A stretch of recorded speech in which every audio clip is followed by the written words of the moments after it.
So guys, आज हम जिस मूवी को देखने वाले हैं उसका नाम है कैस्टअवे, जिसमें एक प्लेन क्रैश के बाद चक ऐसे आइलैंड में फंस जाता है जहां उसे सालों तक बिना खाना और पानी के रहना पड़ता है। जिंदगी का एक ऐसा पल जिसको फेस करने के बारे में चक ने कभी सोचा भी नहीं था, क्योंकि शुरुआत में फेडेक्स के लिए एनालिस्ट के रूप में काम करने वाला चक अपने गर्लफ्रेंड कैली के साथ अपने लाइफ में बहुत खुश था।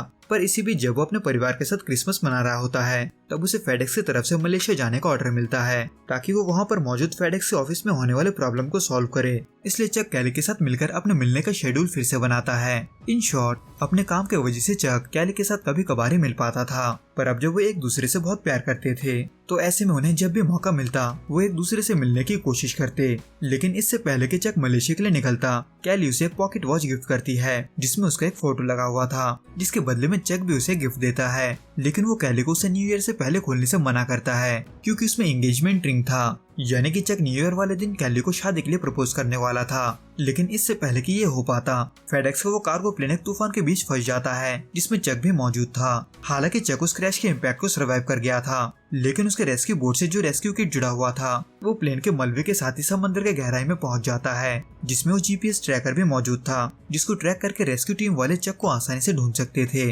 और अब जब वो तूफान अब भी खत्म नहीं हुआ था तो ऐसे में वो डर के मारे अपने बोट को जकड़े रहता है। हालांकि सुबह तक वो तूफान खत्म हो चुका था, लेकिन आंखें खोलने पर चक खुद को एक आइलैंड पर पाता है जहां उसके अलावा कोई नहीं था सिवाय फेडेक्स से कुछ पैकेज के जिसको उसे डिलीवर करना था। हालांकि शुरुआत में तो वो रेस्क्यू टीम के आने का इंतजार करता है, यहाँ तक कि वो बड़े बड़े अक्षरों में हेल्प का साइन भी बनाता है ताकि कोई उसे देखकर उसका मदद के लिए आ सके।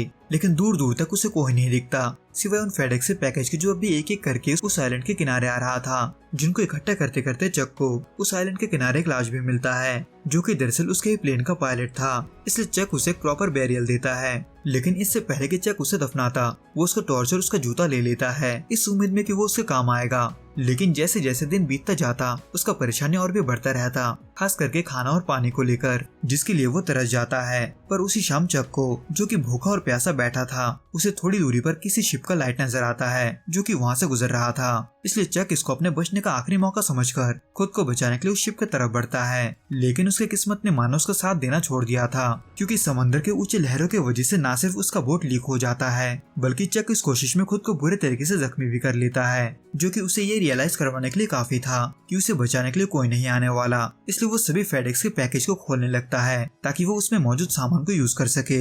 हालांकि वो सभी पैकेज खोलता है सिवाय एक पैकेज के जिसमें एंजल का विंग बना हुआ था। वैसे तो उनमें मिले कई चीजों की वजह से चक को बहुत मदद मिला था, क्योंकि वो कम से कम अपने भूख को मिटाने के लिए नारियल खा सकता था। हालांकि कुछ दिनों तक लगातार नारियल खाने के बाद चक नारियल से भी ऊब जाता है, इसलिए वो मछली पकड़कर उसे खाने की कोशिश करता है। पर अब जब वो बिना पकाए कुछ भी नहीं खा सकता था तो ऐसे में आग जलाना उसका अगला मिशन बन जाता है। लेकिन कई घंटे कोशिश करने के बावजूद भी वो आग नहीं जला पाता।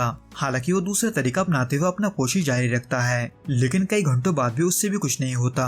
उल्टा वो अपने हाथ को जख्मी कर बैठता है, जो कि चक को गुस्से से भरने के लिए काफी था। लेकिन जैसे उसका गुस्सा शांत होता है वैसे उसका नजर उस बॉल पर पड़ता है जिसको उसने थोड़ी देर पहले फेंका था, जिसमें लगे खून को मिटाते हुए वो उसमें एक चेहरा बनाकर उसे विल्सन नाम देता है और उससे बिल्कुल ऐसे पेश आने लगता है जैसे कि मानो वो इंसान ही हो, जो सच न होने के बावजूद भी उसे अपना काम पूरा करने के लिए थोड़ा जोश दे देता है। क्योंकि विल्सन के वजह से चक खुद को वहाँ पर अकेला नहीं महसूस कर रहा था और उसके ऊपर से आग के जलने पर उसकी खुशी का कोई ठिकाना नहीं रहता। हालांकि थोड़ा बहुत हिसाब करने के बाद चक इस बात को लेकर श्योर हो जाता है कि किसी भी रेस्क्यू टीम के वहाँ आने का चांस बहुत ही कम है, जो कि चक के लिए बुरा खबर तो था ही, लेकिन उसके ऊपर से उसका दांत एक और प्रॉब्लम देने लगा था। इन शॉर्ट, चक अपने दांत के दर्द की वजह से काफी समय से परेशान था, लेकिन वो उसे पहले खाते वक्त ही महसूस होता था। लेकिन इन दिनों वो अपने दांत के दर्द को सारा दिन ही महसूस कर रहा था, जो कि धीरे धीरे इतना बढ़ जाता है कि चक उसे और बर्दाश्त नहीं कर पाता। इसलिए वो आखिर में अपने दांत को तोड़ने का फैसला लेता है। हालांकि ये करना चक के लिए आसान नहीं था, बल्कि वो इससे होने वाले दर्द की वजह से बेहोश हो जाता है। लेकिन इन सब के बावजूद है कि चक का तकलीफ कम होने का नाम नहीं लेता,